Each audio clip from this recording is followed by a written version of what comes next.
See who's going to defeat the technology today. Who will win? Right now it's technology 10, Lama 0. Current score. So good morning. It's like thanks to all of you for being here today. It's another beautiful day in Central Ohio, meaning that it is cloudy as all get out, and it's been raining for longer than we can remember. So welcome to springtime, the most, bright and cheerful time in Central Ohio. Last week, we introduced a topic. We started talking about meditation. And I talked a little bit about the basic problems that people have with meditation and some of the misunderstandings they have about meditation and how we can make our meditation more effective. And so I said I would continue today, and that I would continue by teaching a couple of things about quiet sitting meditation that my teacher imparted to us in his book, Excellent at the Beginning. Our teacher, Khenpo Karthar Rinpoche, the founder of this center, thought that quiet sitting meditation was really important for people who live in the US because our lives and our minds are so darn busy. And so as a result, being able to gear back and slow down even just a little bit is really, he felt was going to be really helpful to the average person living in the US. He said, you guys are like, you're, he didn't use the example of the hamster and a wheel, but, he didn't exactly use that example, but it's kind of fitting. Sometimes I feel like a hamster in a wheel with my emotions just going round and round and round and round. And for me, meditation was, I had an epiphany when I started meditating because I didn't know that it was possible to gear back. I didn't know it was even possible to have perspective. I didn't have any idea that this was possible. So knowing that it's possible gave me some hope that I didn't have before. So that's a little bit about what we're going to do today. But before we do that, I have a couple of bits of just general information that will date this, whether this is a podcast or a video that you watch. It's going to date us just a little bit, but I thought it was fun. It would be fun to talk about it. I have three things. One I'll save for the very end of the program today. We're in a book. Who knew? Columbus KTC is in a scholarly book about religion. Who knew? The professor, Professor Paul Numrick, from the Trinity Lutheran Seminary here in Columbus, Ohio, visited us with his seminary class this week, and he gave us a copy of the book to have and to keep. One of the case studies, the book is titled The Religious Dimensions of Shared Spaces.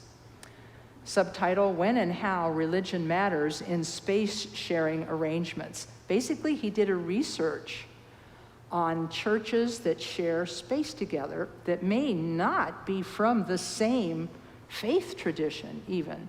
So we were sharing space during the time when our last building burned down until we got this building. We were sharing space with Congregation Tiferet Israel down on East Broad Street. And we had to negotiate some bumps in the relationship, the whole graven image thing. We had to kind of like have a conversation about that. But then he wrote up some of the interviews that he had with the folks at Tiferet and some of the folks he had here. And so we're in a book. Anyhow, that's cool. And then I did not assemble my balsa wood flyer, but anybody who grew up with these little toys, you can put together a gliding toy airplane with these. This is just a little bit of what we would call swag that was given away this week here at KTC during the COSI Science Festival.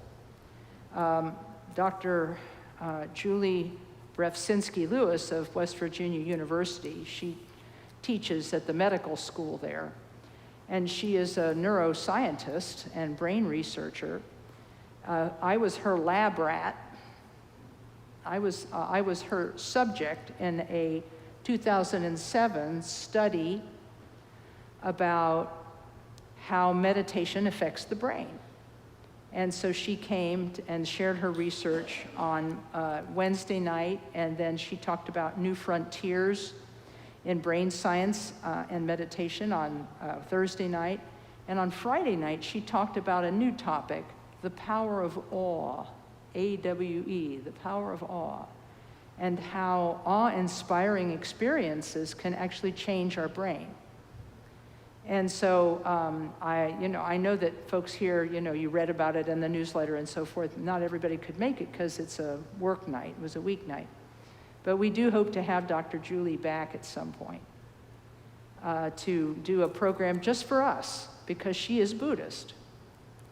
And I would love for her to talk about her work as both a scientist and a Buddhist, and what it's like to be a scientist who is also Buddhist, who is studying science, who is studying meditation. I think everybody would love to hear from her and get some perspective from her. So I just wanted to tell you that it was a ball to have people from COSI show up here and to do programs with us. So anyway. And then the third thing I'll bring up at the end, it has to do with some of the art in this room that you may remember if you were here before the fire. Anyway, so I'll do that at the very end. So we'll begin, as we usually do, with a prayer of intentionality. We're going to recite the refuge prayer here. And I think we're going to do, what we'll do is we'll recite it. I'm going to have to take my jacket off. Hang on here a second.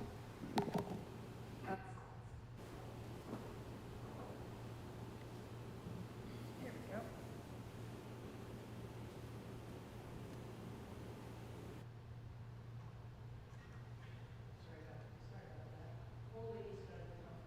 Thing. And it's, we express our intention to dedicate this session to the goodness for ourselves and goodness for all. And you can recite it along if you would like to, and not if you don't, it's okay. And then the third repetition of it, I'll recite it in Tibetan, so you can have a sense of what it sounded like in the language it was written in. In the Buddha, the Dharma, and the assembly most excellent, I take refuge until I reach enlightenment. By the merit of generosity and other good deeds, may I achieve enlightenment for the sake of all beings. In the Buddha, the Dharma, and the assembly most excellent, I take refuge until I reach enlightenment. By the merit of generosity and other good deeds, may I achieve enlightenment for the sake of all beings. And now, chanting in Tibetan. O Sanje Chudan Soji Chona Hamla Chang Chu Pardu Dani Kyap Suche Daji Jin Soji Be Sunam Ki Drola Penshu Sanjay Druparsho. Okay, thank you very much. I'll recite a short prayer of my own, and then we'll get started.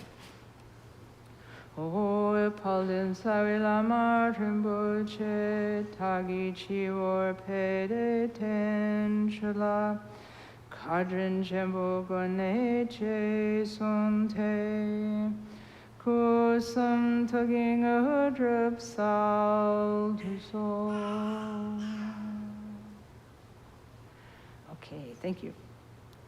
To begin where we left off last week. Last week we talked about the basic quiet sitting meditation practice, where we observe the breath coming in, we observe the breath going out, or we use a visual object.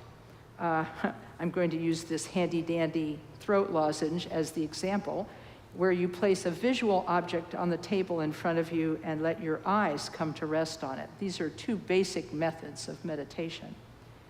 And whether you are using a visual object as your method of meditation or the breath as your object, what you will notice when you place your attention on that object is that your attention will stay with the object briefly. You know, as you look at that object or observe the breath, just even for a few seconds, what you'll notice is that you see it in your mind's eye, or you are aware of it, and your attention stays, but not for long, because after a few seconds, your attention will maybe wander a bit. Maybe you'll wander into the past, maybe you'll wander into the future, or maybe you'll start telling yourself a story about what's happening right now. Either way, you lose the attention you lose your attention to the object. But the skill of meditation is noticing when you wander, noticing when you've wandered off, and then allowing yourself to come back. In fact, you could even say you are ushering your attention back to its seat, like a person in a movie theater. You know, you're ushering your attention back to the object, and you consider that a fresh start. Now, the reason that I'm sharing this at the top here is because this is the key for many people that actually makes meditation possible for them. We found this out this week during the COSI lectures when several people said, I thought you weren't supposed to think at all in meditation. I thought that was the goal, to have no thoughts whatsoever. And the answer is, it's impossible, number one. And number two, it's impossible. So my teacher said, because our minds are always, the switch is always on. You know, it's always on. Our brain and our mind is always on. So that means you can't stop thinking. But what you can do, and what's possible to be done, is to train your attention to stay. In fact, one meditation instructor called their class Learning How to Stay. Learning how to stay, just how to be right where you are. Not wandering here, not wandering there, just how to stay and be. I love that idea. And when Dr. Julie was here this week giving these lectures about the brain, she said that that moment when you notice that you have wandered from your object, she said in brain science we call that the oops moment. I said, brain scientists, you guys are kind of like, scientific with your word choice. She said, we call it the oops moment when you notice that you're not doing the task that you set out to do. And then you return your attention to the task, which for us is watching the breath or being attentive to a visual object, for example. When you return your attention, that's where the new neural pathways get made. That's where the new pathways get made. That's where your brain begins to change. When you notice, let go, and return. Notice, let go, and return, over and over again. And plus, the gentleness with which you return your attention is actually very important. Because if you're the kind of person who's a little, shall we say, tight, I say this because this is how I started out. And those of you who know me know I'm still that way. But if you're a little tight, what can happen is that when you notice that you've wandered, you get mad at yourself. You say, darn it, I'm never going to get this meditation thing. This is too hard. But really, it hasn't anything to do with that. It's just you're learning something that you've never done before, which is to master and take charge of your attention. It's your attention, and you feel sometimes like your attention is out of your control. And this is a way to slowly bring your attention and your attention and your intention together. Bring them together. And the gentleness is actually a way of training your attitude to be more kind, to be more open, to be more, even, shall I dare say, loving, right? It allows us to be more positive about ourselves and about everything. And that these two steps are important training. It's just like, this is like any kind of physical training. I have friends who run marathons. They train endlessly. They're always training for the next race. And so meditators, we train too. We're training our attention, and when we learn things like compassion meditation and this gentle return, we're studying and practicing altruism and goodness and compassion. So anyway, so that's what we talked about last week. And where we left off was answering people's questions about their own personal meditations and what problems they encounter when they meditate. And those microphones, now we have, this is the inaugural use of the double microphone, right? Yeah. I just gotta say, I gotta shout out to Dawn and the entire team who does our AV. You guys are amazing. You make it possible for people all over the world. Hello to my friends in Australia, to see these videos and to hear the words. And we thought, this was Dawn's idea, it's like, well, why not have two microphones? So now we have two, so that will make it easier for people to ask questions. So thanks for that.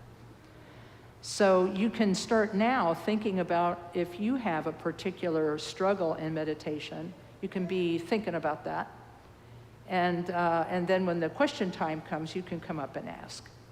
So, but meanwhile, I did say I would share an instruction from my teacher, Khenpo Karthar Rinpoche, about meditation.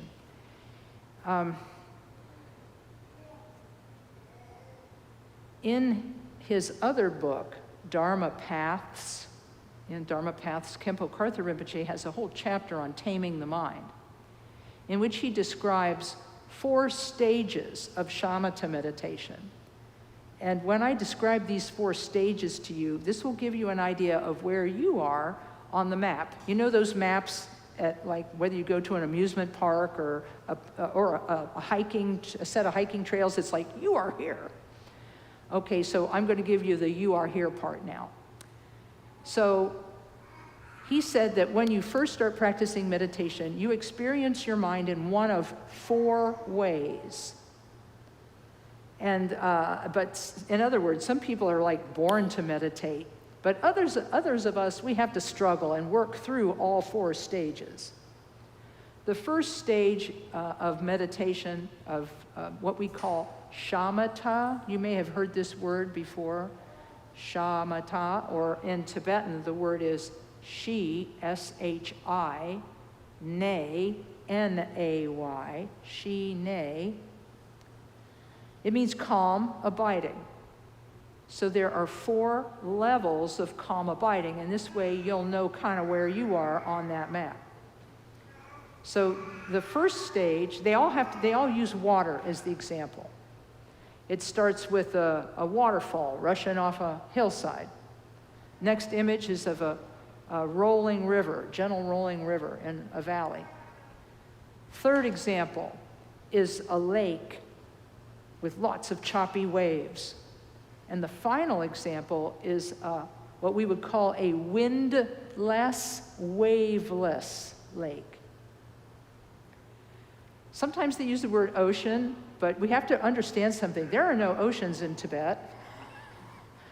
They never saw the sea. Can you imagine? They never saw the sea, ever. If they stayed in country, all they had were these massive lakes. So in any case, this first example, the rushing waterfall. What he says about the rushing waterfall is that first you notice you have lots of thoughts. You have lots of thoughts. In fact, people sometimes come to me and they say, it's almost like I have more thoughts than I had before I started meditating. Now I have even more thoughts. And it's not that you are literally having more thoughts, it's just you're noticing them more. You're just noticing them more.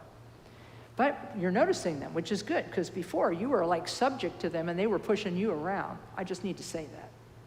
This is part of this is like learning how to deal with the bullies that are internal to you. We all have external bullies, we've all experienced it, but there are also internal bullies, but we'll get to that at another time. But those rushing thoughts can sometimes like bully you into thinking or doing things that you'd rather not think or do. But this rushing torrent of thoughts, lots and lots of thoughts that are so speedy you can't even count them or enumerate them. But he said, even if this is the stage you are at, it's good that you can notice it. Because until you begin to notice that rushing waterfall, you don't even know you have thoughts. You don't even know that you have like a mind that has processes. You are inside the story that those thoughts are telling you. My life is great, or my life is terrible. You know, your thoughts are telling you stories continuously, and until you can stand outside of those thoughts and watch them as though from the outside, until you can do that, you're subject to them. So they're pushing you around. Anyway, so being able to notice your lots and lots of thoughts. When people tell me, man, I try to meditate, but I have all these thoughts, I say, congratulations, you are now at the first stage of shamatha, because you noticed. Congratulations. But if you persist and continue to meditate day after day after day, my teacher said a little bit of meditation every day is better than a lot of meditation occasionally. So if you can do 5-10 minutes or more every day, that you get a cumulative effect of that, like you get a cumulative effect of weight training. You know, by the way, I never have a leg day. I just need to know that, it's all. But that's what training is all about. But if you continue to train with your mind and continue to gently usher your attention back to the object again and again and again, then you'll get to stage 2, which is the gentle rolling river. You still have lots and lots of thoughts. You still have a lot of thoughts, but they're not as speedy and they're not as pushy. But you notice them, and there's still a lot, but there's actually some moments where they slow down. That's stage 2, the gentle rolling river. Stage 3 is the lake with choppy waves. And what this means is that there are fewer thoughts that you're actually experiencing your mind as having fewer thoughts. You can return much more easily when you see the thoughts. That's really the key piece that's happening as you progress through these levels. The first is you can't return. It's too difficult with the rushing. But you can try, and many people try and do succeed in returning their breath. It's just a struggle, is what I'm trying to get at. It's not that it's impossible, it's just a struggle to return again and again. But when you get to the rolling river analogy, then it's much easier to do the technique. You can do it. And in the choppy lake water, you've got like moments of quiet. One wave comes up and one wave goes back down, and then it's quiet for just a minute. And then another wave comes up and another. So that's the lake with waves. And then finally, the windless, waveless lake, where you can return to the technique again and again and again very easily without a lot of struggle. And there are moments when your body and mind begin to feel a little peace. And so this gives you a sense of the you are here diagram in shamatha meditation, like this is where you are, this is the level you're in. And hopefully that will help as we go into the next topic, which is I'm going to share a quote from Khenpo Rinpoche's book, Excellent, at the beginning, and give you a brief explanation of it. And then we're going to do like a 2 to 5 minute sit, and then we'll open it up for questions. So, does that sound good? Okay. Smart me, I didn't mark the place in the text. I'm telling you, there are times. I'm telling you. Ah, yeah, meditation, here we go. And here it is. It's a note to self. Mark the place in the book you're going to read from. Just makes it a little quicker. I'm just actually going to read 3 paragraphs from Khenpo Rinpoche's book directly, because I think they're smart. He says, there are many different explanations of shamatha practice, which describe particular ways of removing the defects that inhibit our practice and encourage the arising of qualities that are associated with the practice. For instance, he said the third Jawang Karmapa, Rangjung Dorje, and this Rangjung Dorje would have lived in, I'm going to say, the 1100s or the 1200s, just as a guideline. He said, he wrote about shamatha, and he said, the waves, remember water, the waves of subtle and gross thoughts subside by themselves. I'll read that again.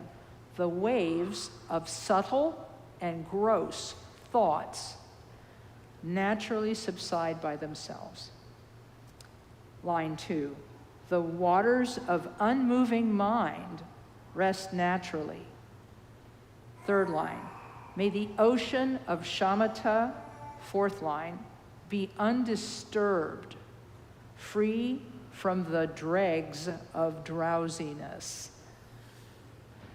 And so I love it that this is part of the reason I wanted to use the examples of the 4 stages of shamatha, because they use water as the analogy. And sure enough, the third Karmapa back in the 1200s was using the same analogy. The waves of subtle and coarse thoughts, because you can have both. The gross thoughts are like, hey, buddy, you need to do this, and you have to say, excuse me, I'm doing something here. Anyway, so, and then the subtle thoughts are like, this is really boring. This meditation is really boring. I could be doing something really interesting right now. Whether they're gross thoughts or subtle thoughts, they can subside naturally if you pursue the technique over and over again. My buddies in 12-Step have a saying, the 12-Step recovery program, they got a saying. Their saying is, keep coming back. And of course, they mean keep coming back to meetings, right? Because that's where you get support. But for me as a meditator, keep coming back means keep coming back to your basic mind. Just keep coming back to who you are. Just keep coming back to the breath or your object or whatever. So anyway, that's, we can all have a conversation about that another time. So what he says here is the first line, the waves of subtle and gross thoughts subside by themselves. It describes the removal of the faults that you experience in meditation. And then the next line says, the waters of unmoving mind rest naturally, and that describes the qualities of the stable mind. And finally, the result or fruition is described in that last line, that aspiration. May the ocean of shamatha be undisturbed, free from the dregs of drowsiness. And then, and so what he does then is he talks about, after that, he gives a full meditation instruction. But I wanted to bring up those 4 lines because they meant a lot to me. There are 2 problems that most people have in meditation. One is agitation, and the other is sleepiness. Those are the 2 biggest obstacles that people face in meditation. In his book, Dharma Paths, Khenpo Rinpoche gives antidotes to both of those. So I'll explain those, and then we'll meditate a bit and see how they work. Then you can test drive them. Agitation, we all know really well. It's when you leave your attention, you start out with leaving your attention on the breath, it stays there for a minute, and then you're someplace else. Instantly, you think of something that leads to another thought, that leads to another thought. Khenpo Rinpoche said thoughts actually chain on one another, like the links of a chain. He said if you got one and you start following that one, then it will chain on another one, it will chain on another one, and then next thing you know, you're in Wisconsin, and you didn't even know how you got there. Or you're at some thing that happened to you in the past, or something you're worried about in the future. You're like, you go from 0 to 60 pretty darn quick. But if you notice that distraction, you can even label it thinking, let it go, and return your attention to the breath for a fresh start. That allows you to slowly quiet down the agitation. But there's other things you can do too.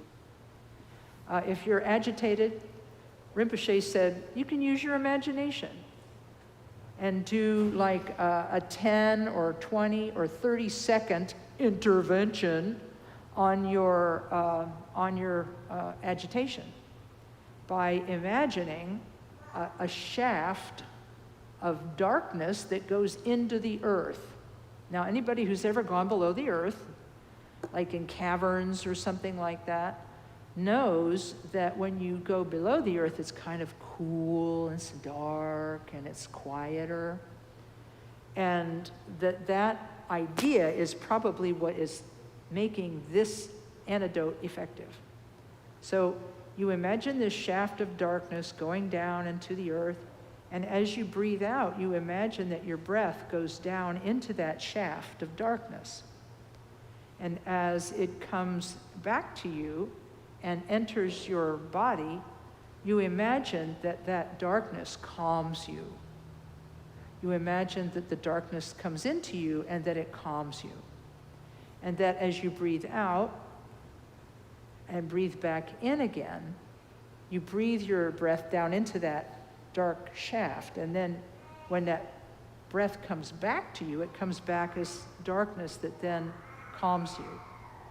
And you can do that for 10 seconds, 20 seconds, 30 seconds. It usually doesn't take more than a minute or so of doing that kind of intervention to lift the agitation, or to, we'll just call it calm, the agitation. Even just a little bit, you're farther ahead. Other things you can do for agitation is some people become agitated when their bodies are physically cold.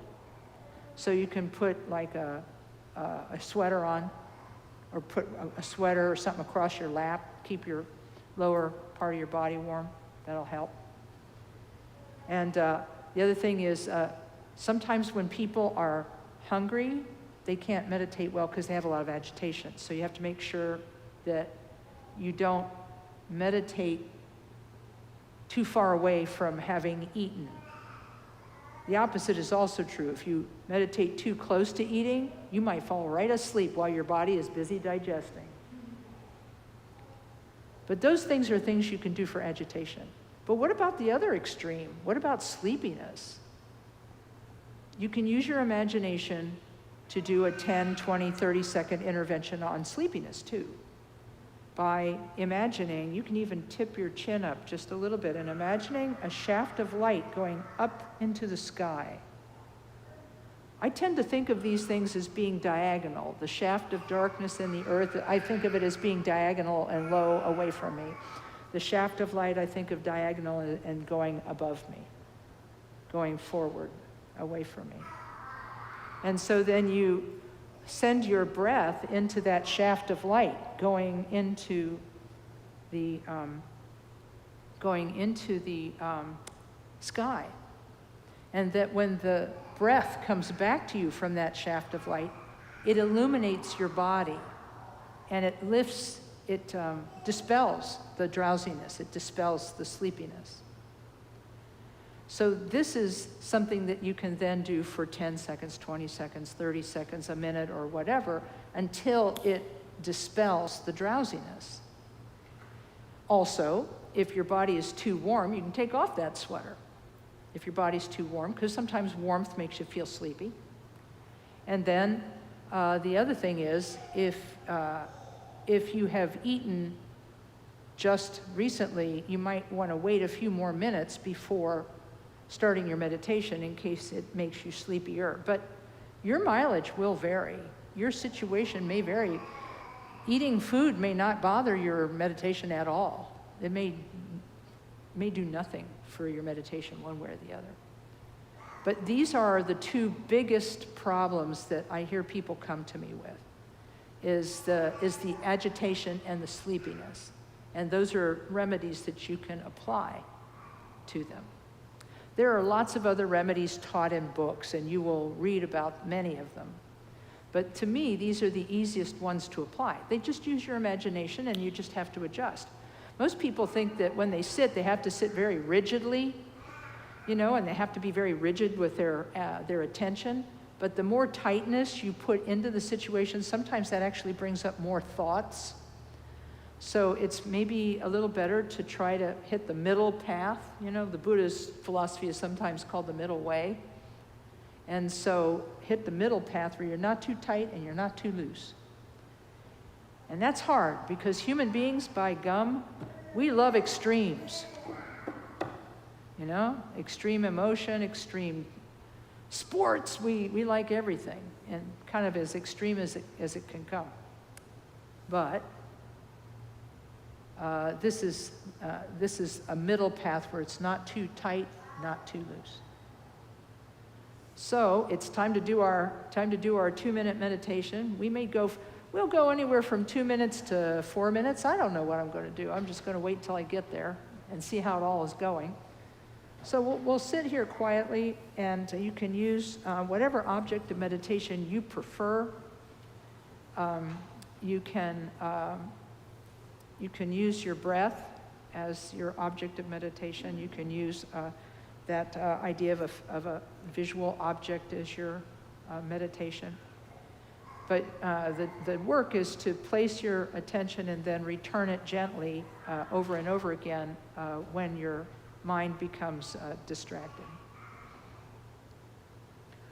We'll begin by placing our body in the posture of meditation. And starting with an intention, I will follow the technique of shamatha for the next little while and practice returning my attention. And I'm doing this not just for myself, but I'm doing it for the benefit of all beings. So with that, we'll begin.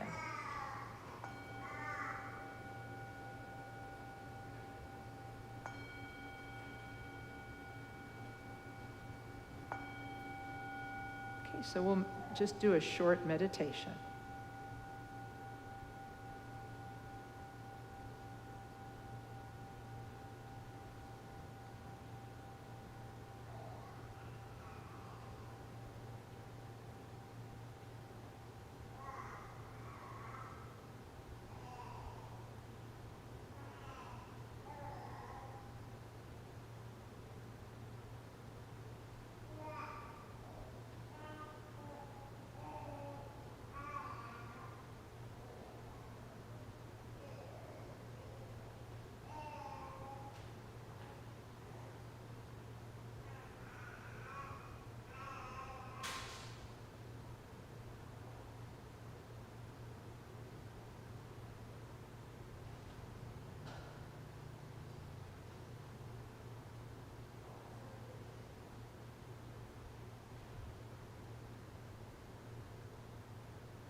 that concludes the short meditation.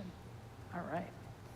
So now the question microphones are open, and if anybody has questions, I'm happy to take them, talk about any particular challenges you have in meditation, and so on. Yes? Thank you, Lama Kathy. Yeah. This is a softball question, because I had the pleasure of hanging out through your COSI talks this week, and so the where you are, 4 categories, right? Rushing, waterfall, and calm lake. Is it the case that the more you meditate, you make steady progress to the lake? Oh, yeah, that's a good question. And I don't need to repeat questions, do I, Don? Okay, great. So, that's a really good one because everybody is different in how they are. I have, one of my meditation teachers said we make a mistake about, when we think about the progress of our practice, he said we make a mistake in that we think it's always just one big, upward movement, when he says it's actually more like the stock market. One day it's up, another day it's down, 2 more days it's up, then 4 more days it's down. And he said that really it is, but he said the general trend is up, and that you are making progress from the waterfall toward the lake. You're making progress every time you sit. And that you may, because your mind, the reason for this is that he said your mind and your body are different. On different days even, your mind and body are different. And like even different hours of the day. In the morning you might be one way, in the afternoon you might be another way. And because this is, your body and mind are always in fluctuation, then this is why the meditation teachers all tell us to practice consistently every day, a little bit, because that will help you get through the idea that it's got to be better, and that way you can deal with the ups and downs of it more easily. You can deal with the ups and downs of it more readily if you're doing it every day. Then, of course, I have to share the Theravadan forest monk story. Some of you may have met my buddy Jim Dunn. He used to practice with the forest monks, the Theravadins, and those guys are really, shall we say, hardcore meditators, hours and hours and hours a day. And one of them said to him, "Boy, you Western people, you really you always sit in judgment of your meditation. You always judge your meditation. What is it, so judgy? Is that a thing? Yeah, okay. But he said, really, you shouldn't do that. He said, a good meditation is one you actually did. Not, because a lot of us put off meditation seeking for it to be perfect, that old don't let perfect be the enemy of the good thing, And so he was basically saying that you judge your meditation too much.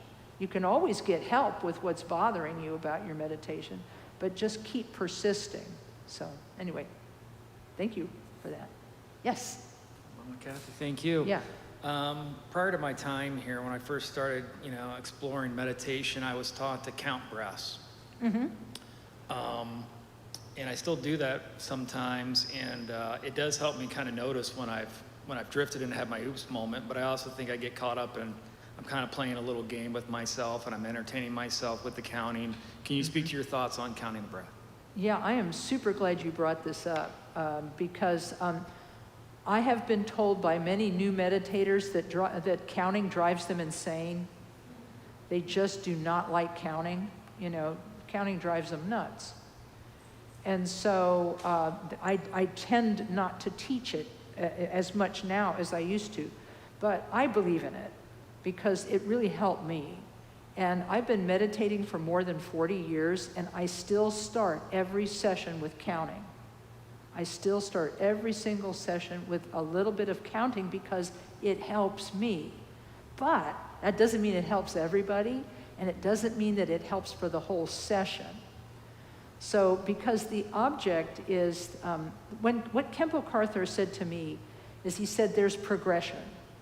He said, every time you make a progression in your technique, he gave us like 3 progressions in the technique. And he said that when the first thing that most people can discard, excuse me, I may need to try this one. The first thing that most of us discard is the counting. And he said you can set that aside. And then he said there'll be a little wobble as your attention then begins to suffer a bit because the counting was helping you stay.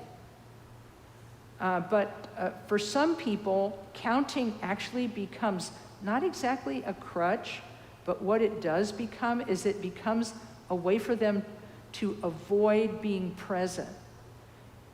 I had a friend tell me, she said, I'm really good at counting. I can count up to 100, but then I'm thinking on the side. And I'm like, lady, you are something. You can do like 2 things at once. And so she had to actually stop counting because it was allowing her to entertain herself with other thoughts. She was actually allowing herself to, anyway, she thought she was meditating, but she was really just entertaining thoughts on the side. So you have to become really familiar with your mind and its quirks. We'll just put it that way. How does selfishness exert itself in your practice? For some people, it's like this lady who was wanting to avoid being present, and she avoided being present by continuing to count while entertaining other thoughts. So, thank you. Yes, I do appreciate that. Very nice. Thank you so much. Yeah, all right. I'll tell you what, excuse me, folks. It's one of those things that's kind of necessary. I usually bring one in with me, and I forgot it today. That's why I got Jake. Thank you, Jake. Yeah, peace out. Okay, so counting is great, and I still do it. In breath, out breath, mentally count 1. In breath, out breath, mentally count 2. You can count to an easy number like 7 and then do that over and over again, or you can count to a more difficult number like 21 or whatever. But the function of it is to help you. The reason that counting is good is that it helps you notice when you're not counting. It helps you notice when you're wandering off. So there is value to it. But it is okay to, from time to time, after you've counted for a while, set the counting aside and then see what happens. See if you can still follow the breath. And then we'll talk about the other progressions later, but there are other progressions such as, letting go of the attention to the in-breath and only being attentive to the out-breath and stuff like that. But I think this is not the time for that because we got more questioners, but I hope that's helpful, yeah? You stood up first and then you're next. How about that? Okay, here we go, yeah. Thank you. You talked about the best meditation is the one that you do. The what? Please approach the, yeah. Sorry, the best meditation is the one that you do. Oh yeah, best meditation is one you do, right. And I know that the shamatha, it seems to me the purpose is to have a single intention. So like you either, I know people have talked about you can focus on your breath or you can focus on sort of like your body position. Oh, okay. And I guess what I'm trying to get at is that, I do a lot of stretching and I do like a little bit of yoga and I walk a lot and I find that I'm focusing on my breathing and my body position when I'm doing that. So I count that as meditation. Even when I can't sit on a cushion. Is that wrong? Yeah, now I understand your question. The fact is you apply meditative attention to other activities that you're doing in the day, like walking and so forth. And you're saying, is that okay? It is okay as long as you don't use it for an excuse to not meditate on the cushion. I think that's really it. I think as meditators, we are challenged to bring that attention, that presence and attention to all areas of our life. So you're doing right there. You're doing the right thing by, my teacher said, like like taking a drink of tea or something. He said, you can just, just take your time and just take that drink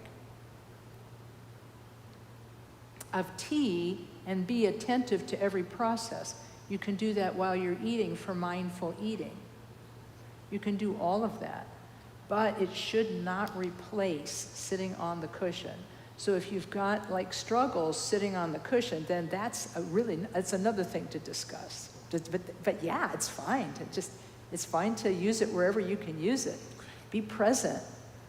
Be present with people you're listening to. Don't be like somewhere else. Last week, I told the story of one of my coworkers I used to work with. I go to lunch with him, and he would be somewhere else. His mind would just be somewhere else. And it's like you could talk to him, but you couldn't talk to him. Yeah. So, did that answer the question? Yeah, absolutely. Thank you. All right. Hey, thanks a lot. Yes. Hello, can you hear me? Cool. So the question I have is I've heard at one point one of the hindrances to meditation is not following the precepts. Right. And I've not always been the most upstanding young man, but We're all in that boat. Sometimes when I sit, it's really hard because it's like an intrusive thought of things I've done in the past Oh, gotcha. Sure. and it's something that I might be doing currently that I'm realizing is problematic or an issue. What would be probably the best way to deal with that? Yeah, I'm really, really happy you asked this question. Because what my teacher said to me, he said, if one person asks that question, there's many people in the room that have the same question. So this is an excellent question. And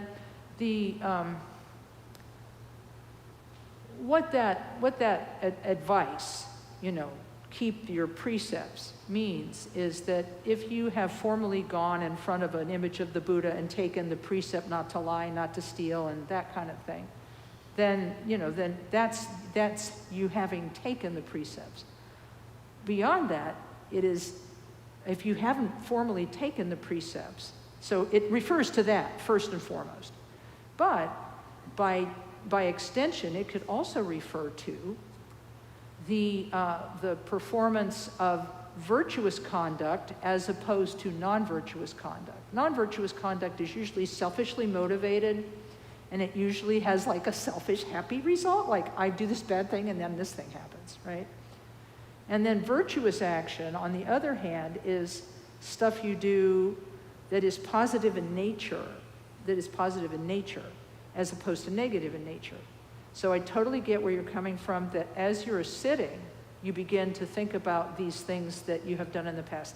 I have some congratulations to convey, and that is you are now having one of the most common side effects of doing meditation, which is recognizing where you've been and what you've done, and the karmic impact of all the things where you've been and what you've done, right? Because believe it or not, that is actually, even though it's painful to be there, it's good to be there. Because now you know what you want to be in life and what you want to do in life and what you don't want to be in life and what you don't want to do, right? Because now it's almost like people, my Christian friends, they're always praying for discernment, give me the information that I need to have about my life. Well, you just got it. What's so interesting is that meditators, we just sit there and we get it, oh man, karma is really, it's tough. Karma is tough. So what can you do? They actually created practices for this. It's a practice of reconciliation, where you can kind of reconcile yourself and purify the things you have been and done in the past. It's possible to purify it. The reason for this is that the Buddha taught on two levels. Let's just talk about that for a minute. Ultimate truth, relative truth. Ultimate truth, relative truth. Ultimate truth, all things are, empty luminosity. Well, that's fine and good, but, relatively, you don't want to go out and play in traffic because those cars made of empty luminosity might hurt you, right? Okay. So karma Karma is relative truth, and as such, it is not ultimately real from that point of view. I'm not saying there's no karma. I'm saying that it holds us back while we are still in the relative world. When we become Buddhists, karma doesn't work the same way. But now that we're not Buddhists, karma works, and we have to respect it. Like gravity, you gotta respect gravity, even if you want to defy it from time to time. You know, so how you do this is that you actually imagine you're in the presence of the Buddha. And you imagine that he's in front of you and that he is made of amazing golden light and that he is the perfect person to talk to about this because he has done and been everything that we have done and been, everything that I have done and been, he has done and been it. So I talked to him. That's what Khenpo Karthar Rinpoche told us to do.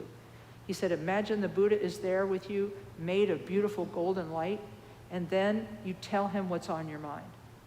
You can do it in your own words. You can even just think it, like, you know, these things I have done, they bother me, and I need your help. And then you imagine that the Buddha shines this amazing, rich golden light upon you, and that it actually removes this negativity, the negative impacts of everything that you have done. And the reason that this is possible, that this can be done, is because we put the karma there. That's what one teacher said to me. You put the karma there. You can take it out. Karma is not an absolute. Otherwise, karma would be ultimate truth, but it's not. Karma governs our life, but it is not ultimately true. Therefore, we have to purify it in the relative sense by using the practice of confession, which is about relying on the Buddha as your witness, regretting your negative actions, taking the remedy of the golden light, and then resolving at the end of the session not to repeat those wrongs. And my teacher told me if you've got those 4 things going for you, he said the karma will gradually lift. So these thoughts over time will gradually lift if you add this little meditation every day. And I will try to find a way to post a description of how to do this meditation online so that people can get it. But you can see me after and I'll give you the link. But you just imagine the Buddha's there, you tell him what's going on with you, you say, hey, I really regret these things that I've been and done, I really regret it, help me to work through it. And then he shines the light upon you, you imagine that it removes all of these things from you, it removes them all. And then he dissolves into light and merges with you and blesses you.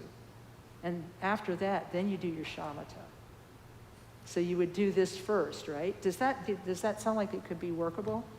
Yeah, that sounds really helpful. Thank you. Yeah, thank you. Because this is actually a good thing. It's a good thing to notice this. I'm sorry it's painful, but now you know what you want to do, and you now know that no matter what you've done, it's workable. You can actually begin to work with it. And you can begin to make better choices because meditation slows your brain and your mind down so that you can make better decisions.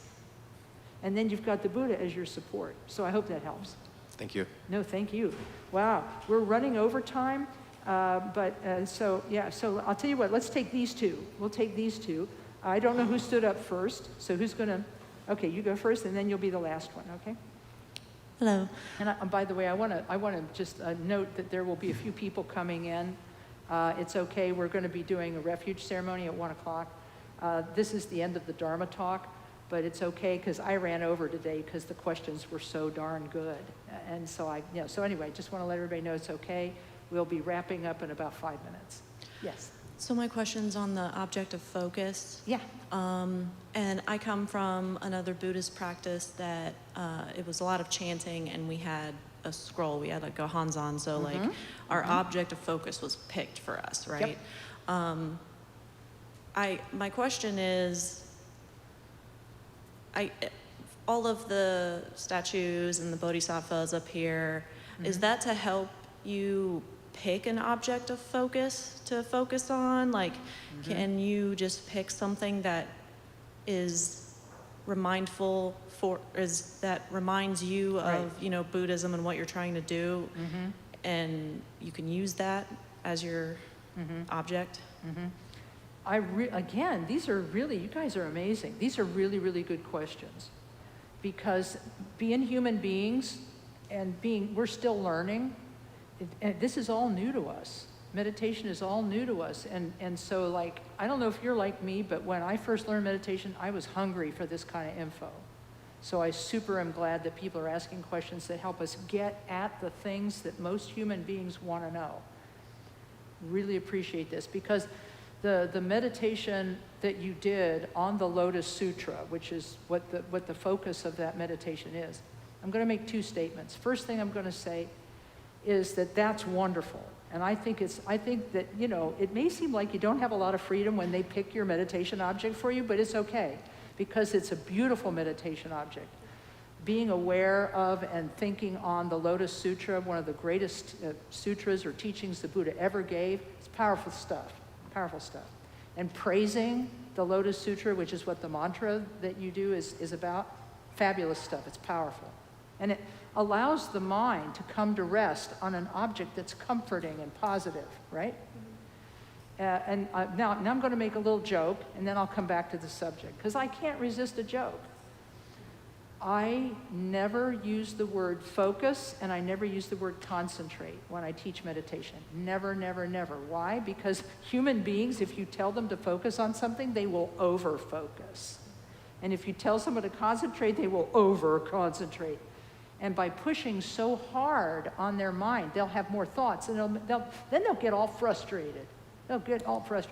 So I say the object of attention, rather than the object of focus. I'll say the object of attention is, and you place your attention on that. So this is just me giving you the backstage explanation as to why this journalism major decided that words were important. I majored in college in words, and I got paid for 15 years for writing words. So me and words, we're tight.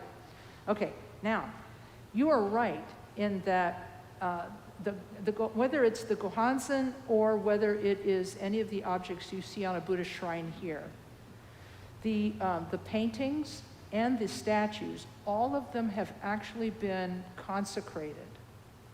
And priests and lamas have asked for the Buddhas and Bodhisattvas to bless those objects and be present in those objects. Just like the Gohanzen, it's like the Buddha is present in the Gohanzen. Okay?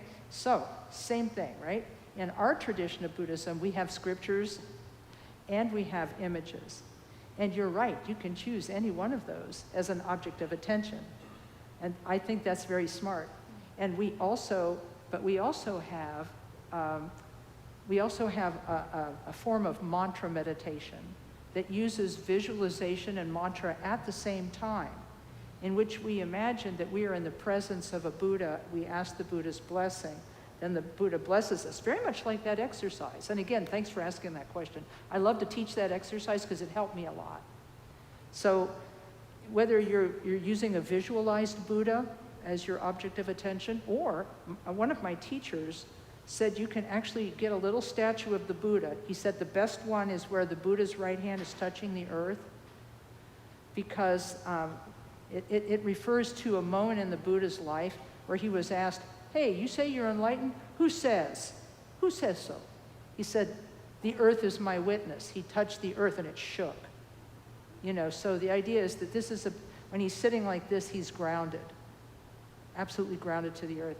So you can put that image in front of you and then look at the whole image. And if you're sleepy, you can look at the top of his head. And if you're agitated, you can look at the soles of his feet. I mean, there's lots of ways to work with these images. But you can use mantra, you can use visualization, and you can use breath awareness. You can use any of those objects for the shamatha, or the calm abiding part of meditation. But there's farther you can go when you meditate on compassion. That's another form of meditation we teach. And then the mantra meditation. We teach 3 forms of meditation: quiet sitting, compassion meditation, and mantra. So I hope that helps. Yeah, and thanks for sharing your Buddhist practice with us. Yeah, I think it's wonderful. Yes, and this is the last question. Boy, you guys, you're really patient. I'm sorry I'm holding you over today. Hello. Hey. I had a question as far as building habits with meditation. Sure. How do you think the set and the setting set up a good habit? For example, I usually don't practice with my eyes closed, but today I had my eyes closed. Sometimes I'll practice laying down, window open, closed, whatever. Yeah. What do you think? Yeah. Again, fabulous question. In this book, Khenpo Rinpoche talks about providing he uses the word isolated, like an isolation thing, where you're isolated, like by physically isolated, meaning that you're sort of away. Yeah, by the way, the other program, the folks who are here for the 1 o'clock program, please let them know the program will happen at 1 o'clock. You tell them they shouldn't leave. I hope they're not leaving. Oh gosh. Okay, anyway. So you have to have like this where you're removed from things, but that doesn't mean you have to like go into the forest, It just means that when you sit, you should be, you should just be with the technique, and that's your isolation, right? Now, so it's good to pick a posture, but you don't have to like rigidly hold that posture. It's good to have a seat and a comfortable cushion to sit on, and so you need to work with a meditation teacher to help you pick the cushion and how you sit and what's best for your body. You'll need to work with a meditation teacher to help you pick those things. And what my friends who create their own meditation space say is that you can actually like take even a little corner of your room and turn that into your meditation space. And then one of my friends got one of those Japanese soji screens, and she just screened off the one corner of her bedroom, and that's what where she meditated. She only would have the screen up while she was meditating, and that's how she got that spaciousness, that space for her meditation. Now, in terms of things like the eyes open or closed, there are 2 thoughts about this. Ideally, it's good to have your eyes open, but not like laser focused. You're not like trying to burn a hole in the floor, right? You just let your gaze rest ahead of you, on the floor ahead of you. And it's a downward gaze to begin with, because that's one of the progressions of meditation, is to raise your gaze later. But now it's down. Now, my meditation teacher told me that because I am extremely nearsighted, and that the lenses make my eyes hurt, because they do. Anybody who's extremely nearsighted, you know how this works. And he said, so you should meditate either with your glasses off or with your eyes closed, because otherwise, he said, you're going to be holding all this tension in your eyes. So for me, I ended up having a better time of it when I closed my eyes, because he told me I should, because of the type of body I have. But it's not for everybody, because for some people, when they close their eyes, they fall asleep immediately. I mean, they instantly fall asleep. Some people do need to lie down to meditate, but then you have to be certain that you're not falling asleep. So a meditation teacher will help you and we've got several here. So you can see me later, and we'll connect you. Perfect, thank you.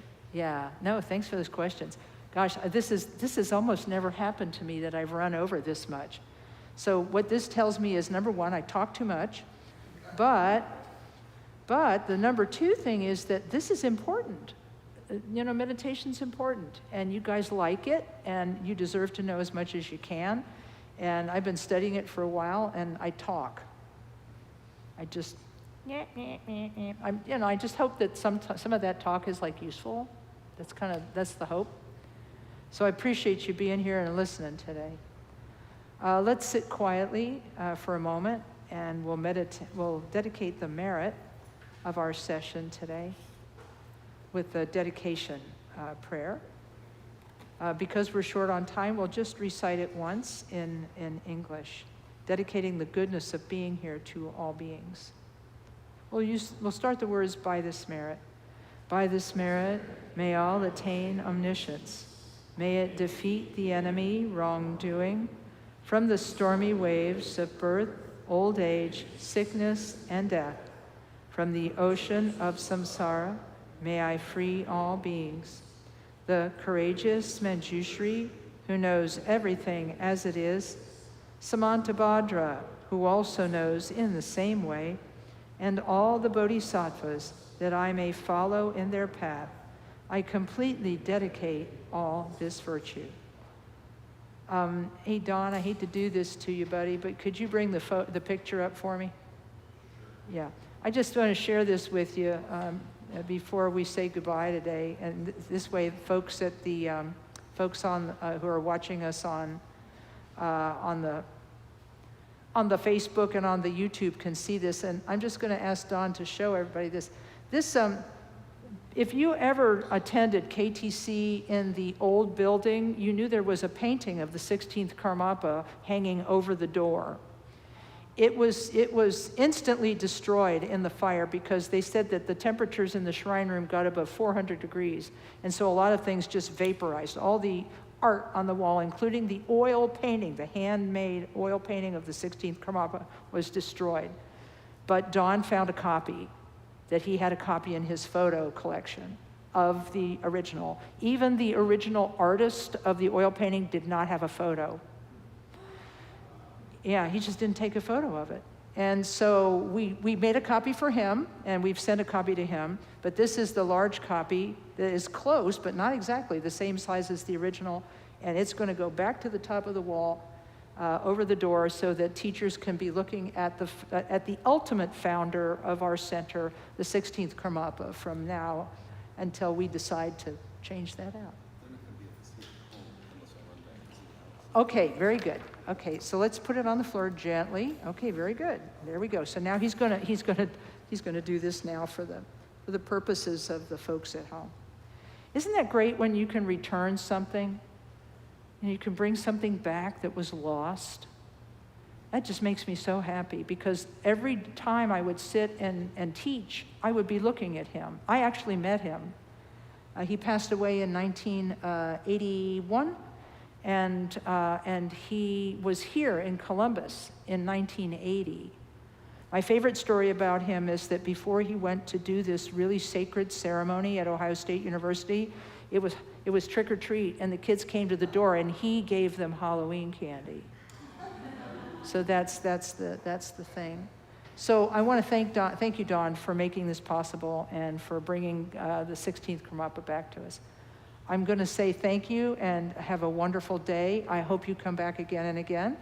And if anyone would like to stay to observe the refuge ceremony at 1 o'clock, feel free to do so. But in the meantime, you feel free to get up and move about the cabin. I'm hanging out here. Yeah, thank you. Thank you, Don. Yeah. Yeah, thanks very much. Thanks very much.